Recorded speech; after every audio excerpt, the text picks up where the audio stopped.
مصطفیٰ کو بیان کیا۔ حضرت سیدنا ابو ہریرہ رضی اللہ تعالیٰ عنہ حسن مصطفیٰ کو بیان کرتے ہوئے آپ فرماتے ہیں کہ ما رأیت شیئا احسن من رسول اللہ، او کما قال، کہ میں نے سرکار علیہ السلام سے بڑھ کر کسی خوبصورت شے کو دیکھا۔ حضور کے چہرے کی نورانی کیفیات کیا ہے؟ فرماتے ہیں کہ ان الشمس تجری فی وجہہ، او کما قال، گویا کہ حضور علیہ السلام کے چہرے میں سورج گردش کر رہا ہے۔ حضور کا چہرہ اتنا چمکدار ہے، ایسا لگتا ہے کہ سرکار علیہ السلام کے چہرے میں سورج گردش کر رہا ہے۔ حضرت سیدنا جابر بن سمورہ رضی اللہ تعالیٰ عنہ بڑے پیارے صحابی ہیں۔ جامع ترمذی کی روایت ہے، شمائل ترمذی میں اس کو بیان کیا گیا۔ حضرت جابر بن سمورہ حضور کے صحابی ہیں، فرماتے ہیں کہ 14ویں رات 14ویں کے چاند کو میں دیکھ رہا تھا اور میرے سامنے رخ مصطفیٰ بھی تھا۔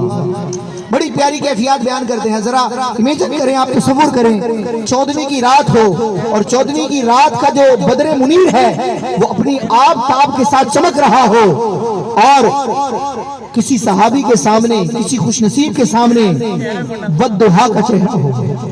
آپ فرماتے فجعلت انظر الیہ والی القمر، 14ویں کی رات میں کبھی حضور کے چہرے کو دیکھتا ہوں، کبھی 14ویں کے چاند کو دیکھتا ہوں، فیصلہ کرنا مشکل کہ کس کو ترجیح دوں۔ پھر فرماتے ہیں میرے عشق نے یہ گواہی دی اور حقیقت نے مجھے ابھارا کہ میں حق کا بیان کروں۔ فرماتے ہیں فجعلت انظر الیہ والی القمر، کبھی میں حضور کو دیکھوں، کبھی 14ویں رات کے چاند کو دیکھوں، لیکن فیصلہ میرے دل نے، میرے عشق نے، میرے ایمان نے اور حقیقت نے یہ کیا کہ فلا ہوا احسن عندی من القمر، 14ویں رات کے چاند سے زیادہ خوبصورت مجھے حضور کا چہرہ لگا۔ سرکار علیہ السلام کا چہرہ 14ویں رات کے چاند سے زیادہ مجھے عمدہ اور خوبصورت لگا۔ حضرت کعب بن مالک رضی اللہ تعالیٰ عنہ، یہ بھی حضور کے صحابی ہیں، بخاری شریف کے الفاظ ہیں، انہوں نے حضور کے چہرے کی بات کی کہ حضور کا چہرہ کیسا ہے۔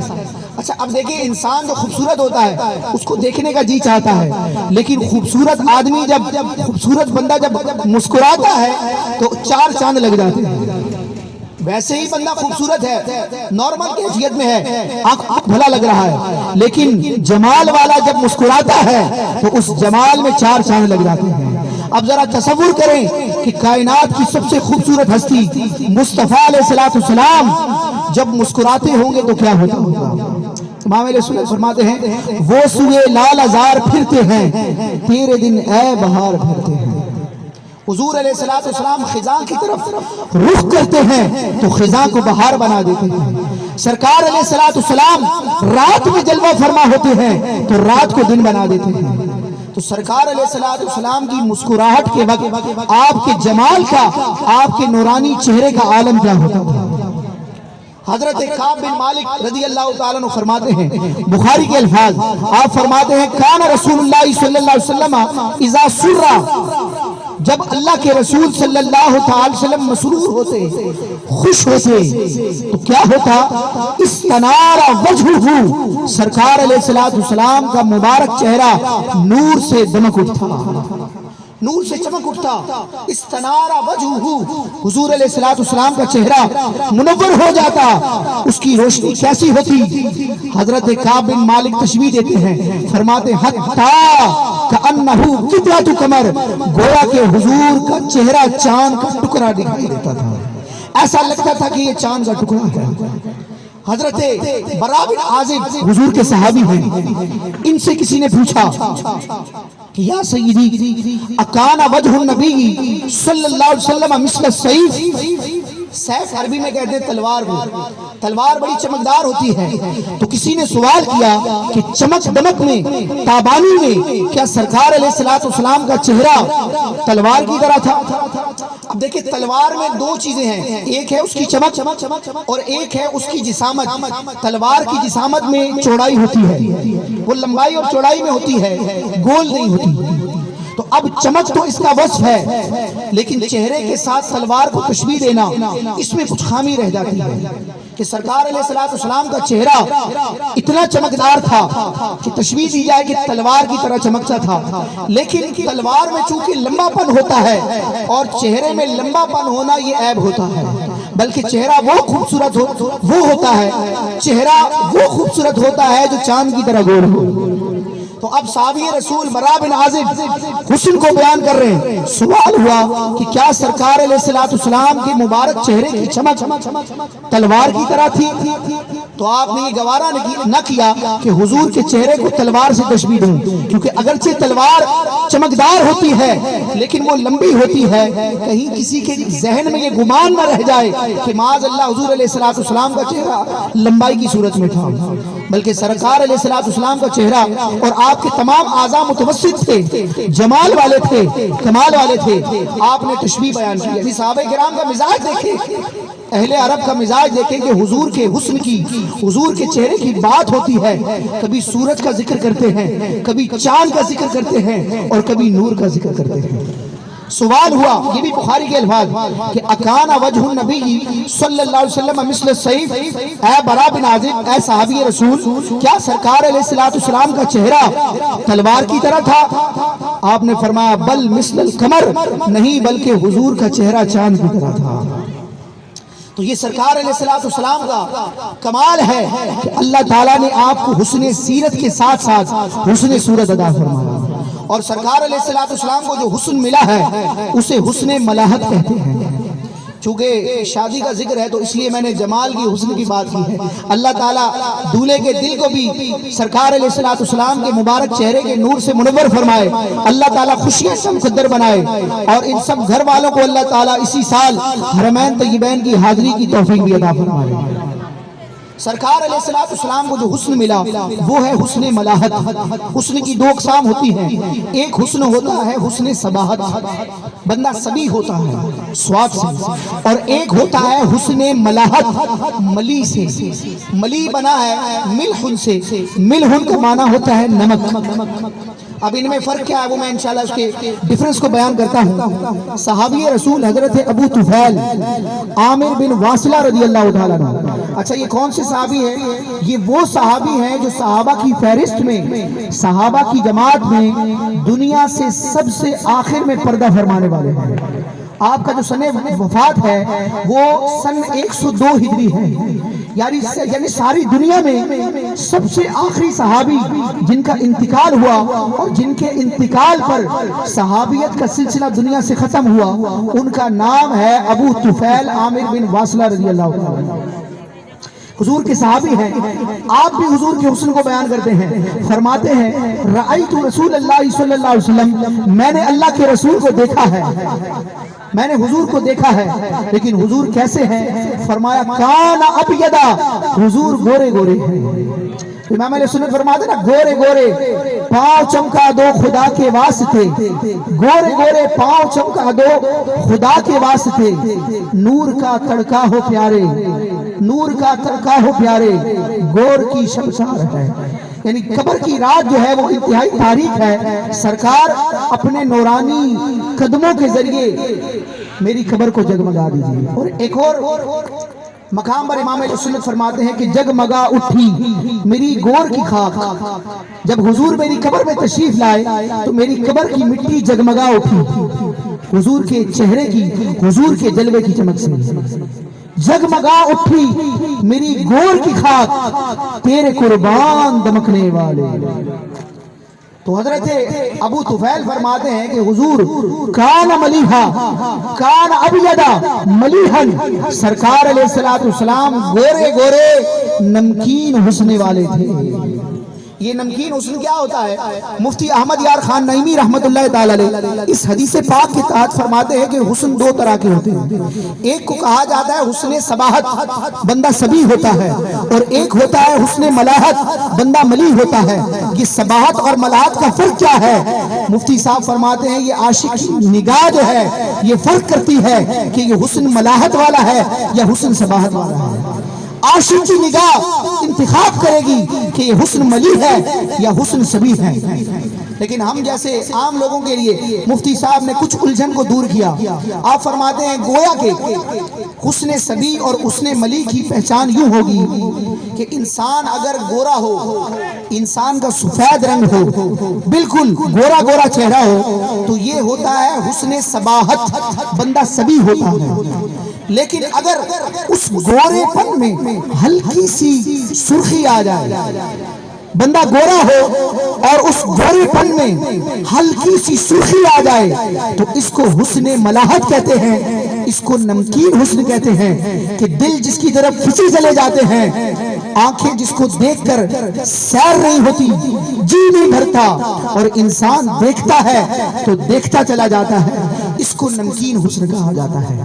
تو سرکار علیہ السلام کا بھی چہرہ انور گورا گورا تھا، لیکن بالکل گورا نہیں کہ صرف سفیدی ہو، بلکہ اس سفیدی میں ہلکی سی لالی تھی جو محبوب علیہ السلام کے حسن کو بیان کرتی تھی۔ امام اہل سنت فرماتے ہیں ذکر سب پھیکے جب تک نہ مذکور ہو۔ دنیا میں بڑے بڑے حسین ہیں، بڑے بڑے جمال والے ہیں، حسن کا ذکر کیا جائے، جمال کا ذکر کیا جائے، لیکن جمال اور حسن کی کتاب اس وقت تک مکمل نہیں ہوگی جب تک سرکار علیہ السلام کے نمکین حسن کا ذکر نہ کر دیا جائے۔ جس طرح کھانے میں سارے مسالے ہوں لیکن اگر نمک نہ ڈالا جائے تو کھانا پھیکا رہتا ہے، بے مزہ رہتا ہے۔ کھانے کا ٹیسٹ، کھانے کی لذت اور کھانے کی عمدگی نمک پر موقوف ہوتی ہے۔ اسی طرح جمال حسن کا جب ذکر ہوتا ہے، جب تک حضور کے نمکین، حضور کے نمکین حسن کا، حسن ملاحت کا ذکر نہ ہو، حسن کے سارے ذکر پھیکے رہ جاتے ہیں۔ ذکر سب پھیکے جب تک نہ مذکور ہو، ذکر سب پھیکے جب تک نہ مذکور ہو، نمکی حسن والا ہمارا حسن کھاتا ہے جن کے نمک کی قسم۔ حضور کا جمال وہ ہے کہ حسن اور جمال اپنے تعارف میں حضور کے چہرے کو پیش کرتا ہے۔ حسن کھاتا ہے جن کے نمک کی قسم، وہ ملی ہے دلارا ہمارا نبی۔ تو یہ سرکار علیہ السلام کے چہرہ انور کی شان ہے۔ دو روایات میں بیان کر کے پھر بیان کو اختتام کی طرف لاؤں گا۔ تقریباً صحابہ کرام نے سرکار علیہ السلام کے چہرے کے جمال کو، نورانیت کو اپنے اپنے انداز میں بیان کیا۔ چند روایات آپ کے سامنے پیش کی ہیں۔ اب چلتے ہیں مولا علی کی بارگاہ میں۔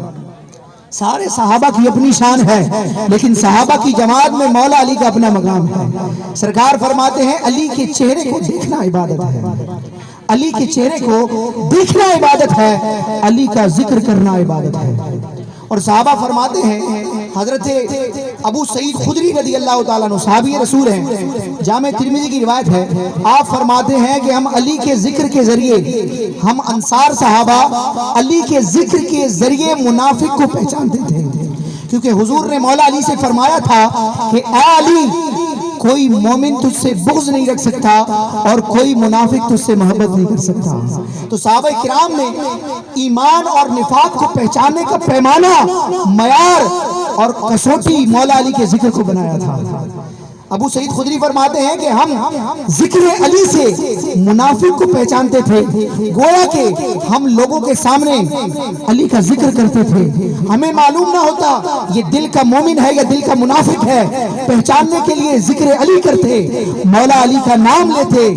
اگر ذکر علی سن کے کسی کا چہرہ دمک جاتا تو ہم سمجھ جاتے کہ یہ دل کا بھی مومن ہے، اور اگر ذکر علی سے جس کا منہ بگڑ جاتا، اس کا منہ اتر جاتا، ہم سمجھ جاتے کہ یہ دل کا منافق ہے۔ تو ذکر علی ہمارے روح کی غذا ہے، مولا علی کا اپنا مقام ہے۔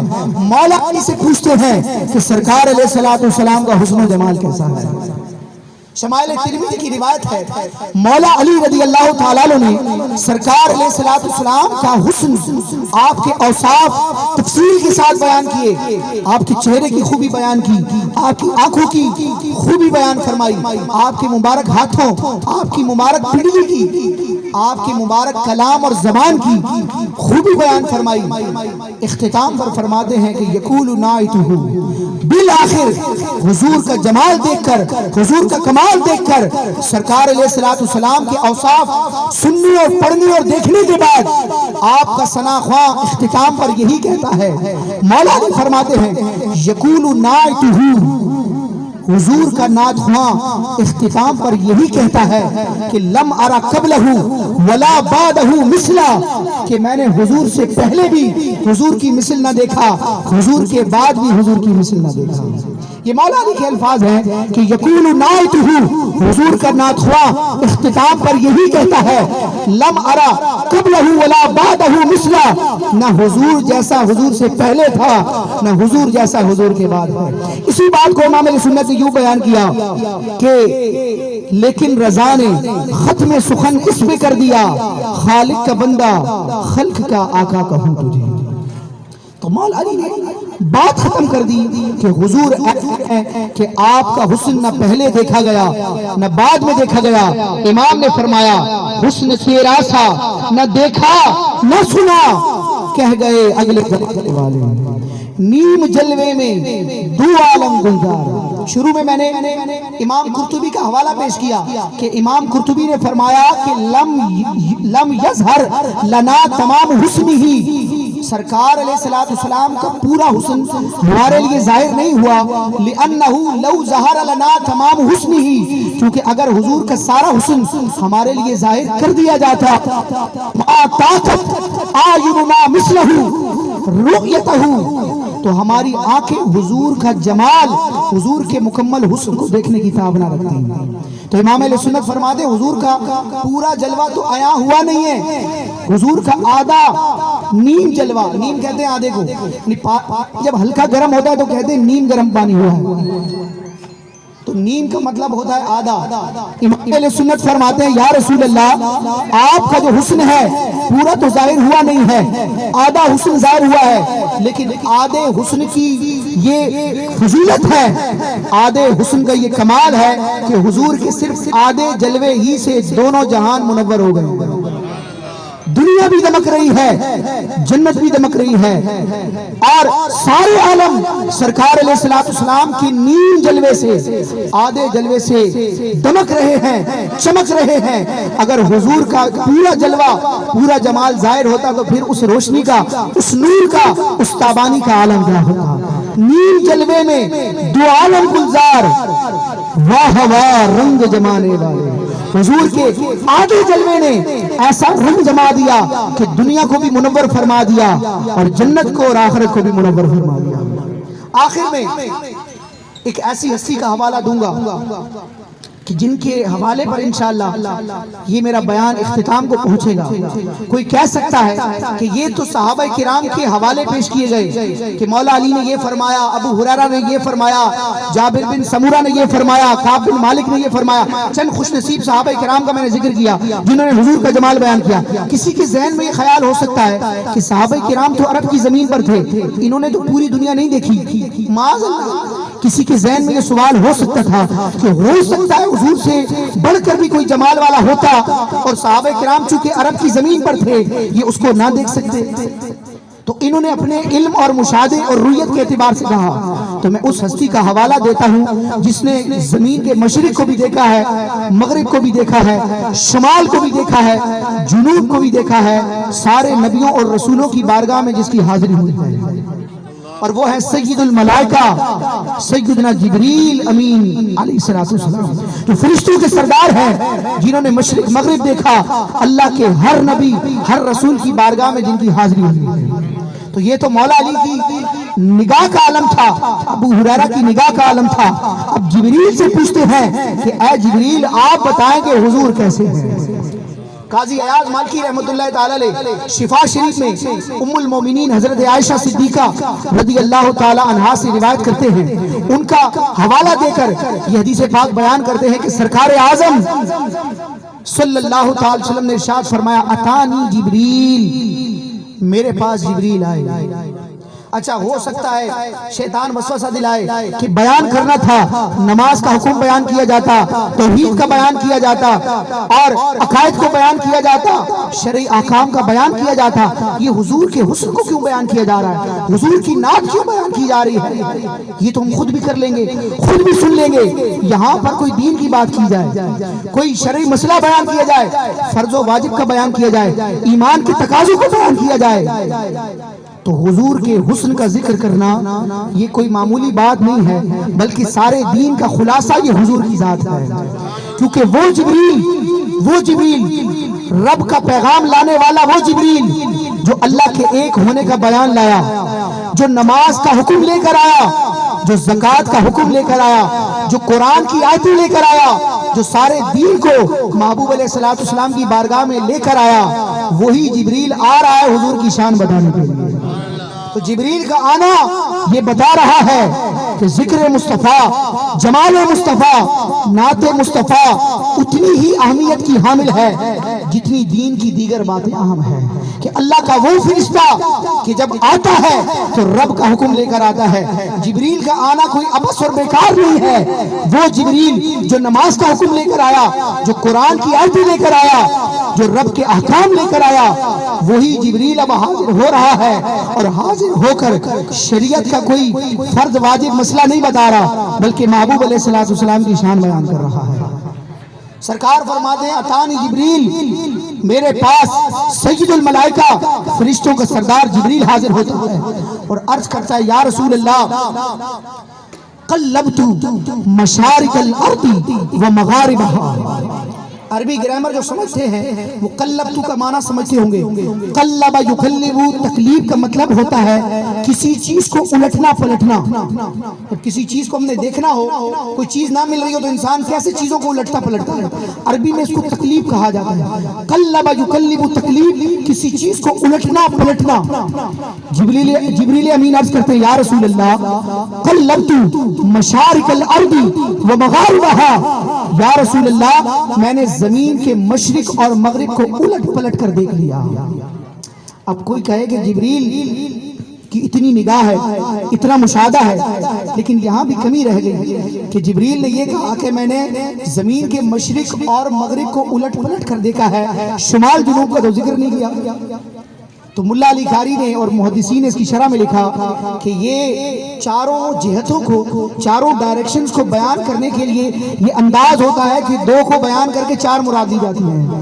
جیسے کہ ہم نے اپنے وطن عزیز کا ذکر کرنا ہو، پورے پاکستان کا ذکر کرنا ہو، تو پاکستان کے چاروں کونوں کا ذکر نہیں کرتے، چاروں صوبوں کا ذکر نہیں کرتے، بلکہ پورے پاکستان کا ذکر کرنا ہو، پورے پاکستان کو منشن کرنا ہو تو ہم کہتے ہیں خیبر سے لے کے کراچی تک، خیبر سے کراچی تک دو سمتوں کو ذکر کیا جاتا ہے، مراد پورا پاکستان ہوتا ہے۔ یہ تو آپ سمجھ رہے ہوں گے نا، یہ ہمارے عرف میں، ہماری بول چال میں بھی کہا جاتا ہے کہ خیبر سے کراچی تک اللہ سارے پاکستان کو سلامت رکھے، اللہ تعالیٰ خیبر سے کراچی تک سارے پاکستان میں رہنے والے مسلمانوں کی خیر فرمائے۔ تو مطلب کیا ہے کہ خیبر سے کراچی تک اور اس کے جو دائیں بائیں ڈائریکشن پاکستان نہیں ہے، مراد یہی ہوتی ہے، ہر شخص یہی سمجھتا ہے کہ پورے پاکستان کی بات ہو رہی ہے۔ تو ملا علی قاری فرماتے ہیں کہ مشرق مغرب کا ذکر کیا، مطلب زمین کی چاروں جانبوں کو میں نے دیکھ لیا۔ فرماتے ہیں بلکہ عرض کرتے ہیں یا رسول اللہ قلبت مشارق الارض ومغاربها، یا رسول اللہ میں نے زمین کے مشرق و مغرب کو الٹ پلٹ کر دیکھ لیا، ساری زمین کو الٹ پلٹ کر دیکھ لیا، لیکن فلم ارا رجلا افضل من محمد، لیکن محمد عربی سے بڑھ کر افضل کسی بندے کو نہ دیکھا۔ امام فرماتے ہیں یہی بولے سدرہ والے، سدرۃ المنتہا یہ مبارک بیری کا پہاڑ درخت ہے اور یہ جبریل امین کا مقام ہے، جبریل امین کی بڑی رفعت ہے، بڑی پرواز ہے، لیکن سدرۃ المنتہا پر پہنچ کر جبریل امین کے بھی پر رک جاتے ہیں اور سدرہ سے اس پار جبریل کو جانے کی بھی ہمت نہیں ہوتی۔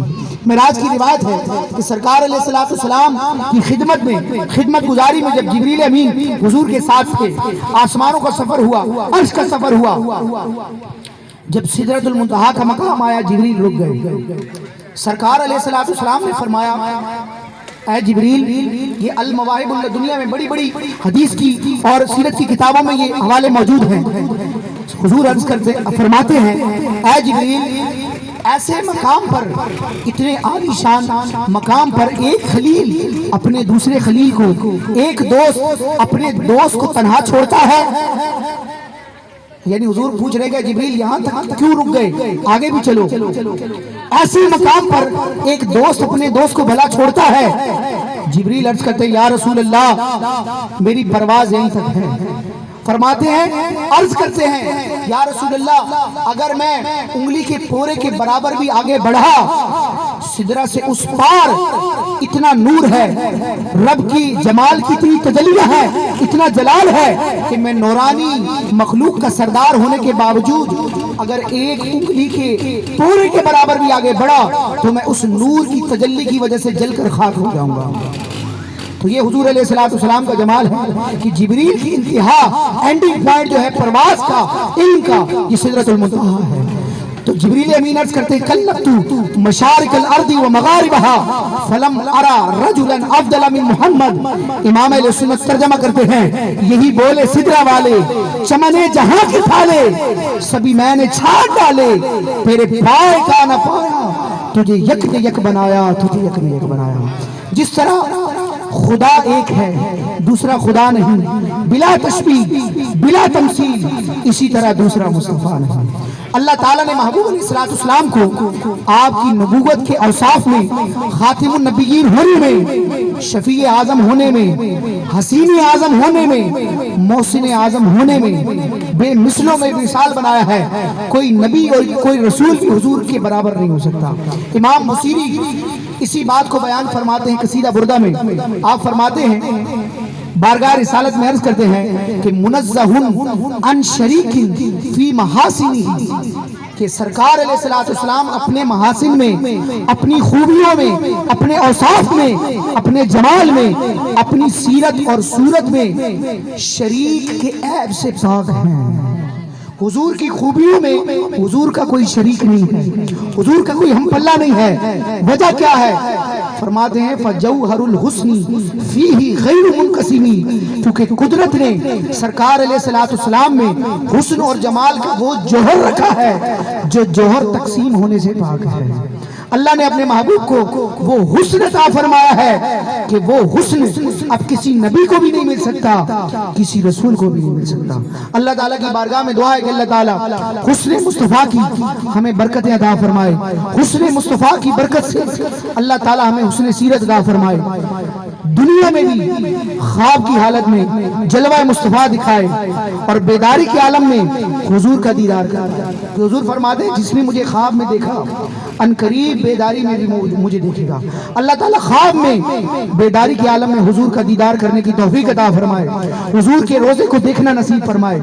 سنہری جالیوں کے سامنے اللہ تعالیٰ علامہ جامی کے صدقے، امام احمد رضا خان کے صدقے، پیر مہر علی شاہ کے صدقے، اللہ تعالیٰ سنہری جالیوں کے سامنے گنبد خضرا کے سائے میں حضور علیہ السلام کے جلوے دیکھنا نصیب فرمائے۔ اور جب قبر میں سرکار علیہ السلام تشریف لائیں تو اللہ تعالیٰ ہمیں حضور کی پہچان عطا فرمائے۔ قیامت کے دن جب سرکار علیہ السلام میدان محشر میں دولہا بن کر آئیں، اللہ تعالیٰ قیامت کے دن بھی سرکار کے جمال ہمیں دیکھنا نصیب فرمائے۔ اللہ تعالیٰ حضور کے صدقے ہمیں جنت الفردوس میں حضور کے قدموں میں مقام عطا فرمائے کہ یہ جلوے اللہ ہمیں جنت میں بھی دیکھنا نصیب فرمائے۔ اللہ تعالیٰ یہ ساری دعائیں ہم سب کے اہل خانہ کے حق میں قبول فرمائے، ہم سب کا آنا اپنی بارگاہ میں قبول فرمائے۔ اللہ تعالیٰ اہل خانہ کی اس محفل کو سجانا قبول فرمائے۔ اس مبارک محفل کے صدقے اللہ تعالیٰ ان کو شریروں کے شر سے بچائے، حاسدین کی حسد سے بچائے۔ اللہ تعالیٰ اہل خانہ کے غموں کو خوشیوں میں تبدیل فرمائے، اللہ تعالیٰ ان کی پریشانیوں کو راحتوں میں تبدیل فرمائے، اور اللہ تعالیٰ ان کو ہمیں ایمان پر استقامت سلامتی عطا فرمائے، اور قیامت کے دن سرکار علیہ السلام کی شفاعت کا حقدار بنائے۔ آمین بجاہ النبی الامین صلی اللہ تعالیٰ علیہ وسلم۔